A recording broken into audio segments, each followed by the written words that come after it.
Right, I'm panning on to you.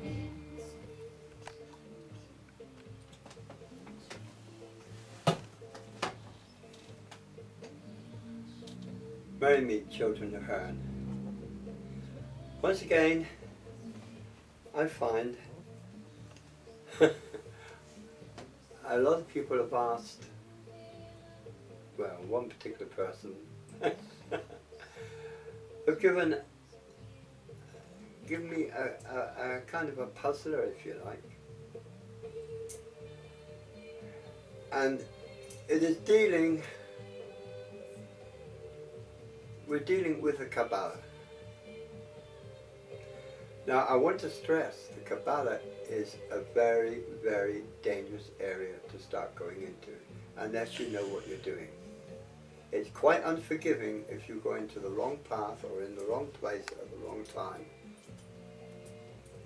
Remember, what happens to the astral body will happen to the physical. I know this from experience. So be careful of what you're doing. It comes to meditating on the pathways. Now, how do we do this? Well, you use the tarot, of course. So we'll deal with something like meditate on the world. See the world in your mind's eye when you're in meditation. See it for real. See the clouds around the earth, rotate around the earth.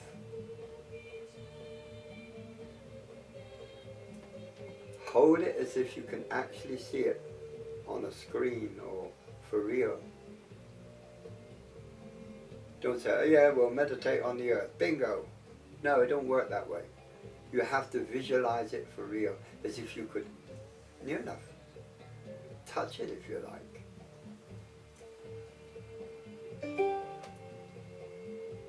So I keep looking at my screen because I keep, as you hear, I get a bleep which usually says someone's sending a message. Okay. This will pull you into that particular pathway which will lead to Yesod. You have to be extremely careful when doing these things.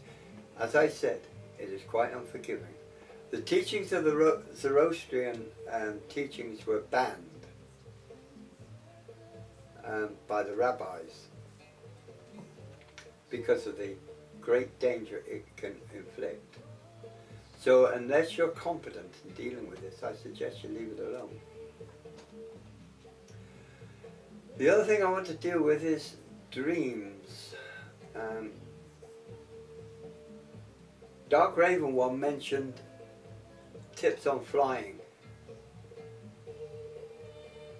This is great.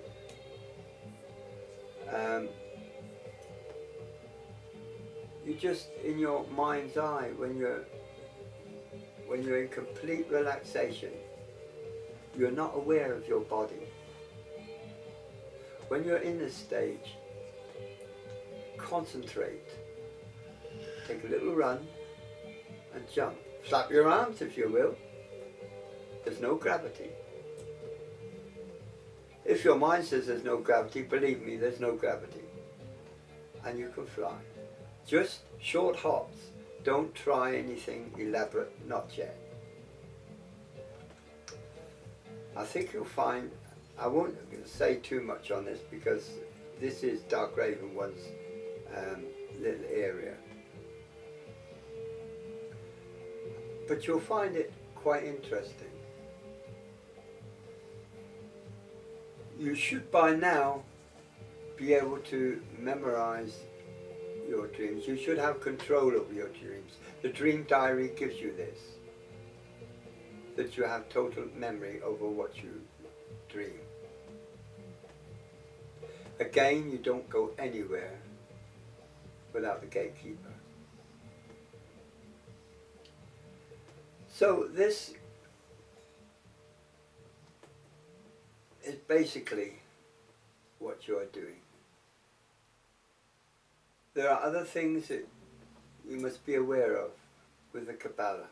It's your chakras. When meditating on these, each chakra you visualize with its correct colour, like a band of light spinning around you. The aura isn't a static thing at all. It spins. Clockwise, by the way. The universe spins. The earth spins. Everything rotates at speed. So that this is due to your subatomic level. You bring everything down to a subatomic level, you'll find the atoms too will spin. Dark Raven 1 put some interesting things on Sol. There are some interesting things on there, so those that want to have a look. One is the formulation of what we call organized religion, how it occurred. He's going to say something. I can tell by the heavy sigh from Big Mouth over there. I'm not saying anything. He's not saying anything. You've got under 3 minutes left. See, I told you, Big Mouth would say something. Alright, 3 minutes. Welcome, Carol. It's great to see Moondancer back with us again. It is. Oh, this is wonderful news. Gypsy Genie healing is intensifying. By the way, Native Americans, when they heal, they use sound. When I've sent healing to Moondancer, I've used sound.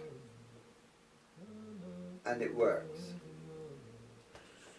Some of you who have been healed by me and Dark Raven 1 know how positive the healing can be. But don't think it's us. It's not. We're no different than any other human being on this earth. It's just that the masters work through us. Without their power and their ability, what we do would be impossible. The raising of people that have crossed over and bringing them back to life again. These things would be impossible without the Master's intervention. Okay, he's sighing, he's wobbling his leg, and You've got a minute and a half left. he's moaning at me again. No, I'm only telling you what time you've got left. It's not my fault you have on, you lose track of what you're doing. And See, there he goes again. What he didn't tell you, that I haven't got a minute and a half, or anything else. I've got 20 minutes on this bloody thing. It's been extended, but he hasn't told you that, so I won't tell you. I'm not sure if you've got 20 minutes. It says I can take longer than 15, but See? I don't know what the story is with that. I'll have to experiment with it. Yeah, you'll have to experiment with it. Okay. It's bad enough that I have to find a good copy of Photoshop CS5. Do you know, I think he dreams of this bloody thing, Photoshop. I'm sure of it. Well, it's over €500 to buy new, so... Oh, it's a cheap one then. Jesus, cheap. Fuck's sake. What's your language? Sorry. I'll tell Moondancer about. Did you hear him? I normally don't use language like that. Oh, there's a porky. Okay. It's more like Dad uses more language than me. Blessed. We have met. Blessed we... we cough our brains out. Blessed we part. And merry we meet again. I got that all wrong, didn't I? I knew I had. Thank you for listening to me. Have you cut? Not yet. He hasn't cut yet. That's Dad's fault. Alright, do I have to do it again? No. Oh, okay. Bye. Bye.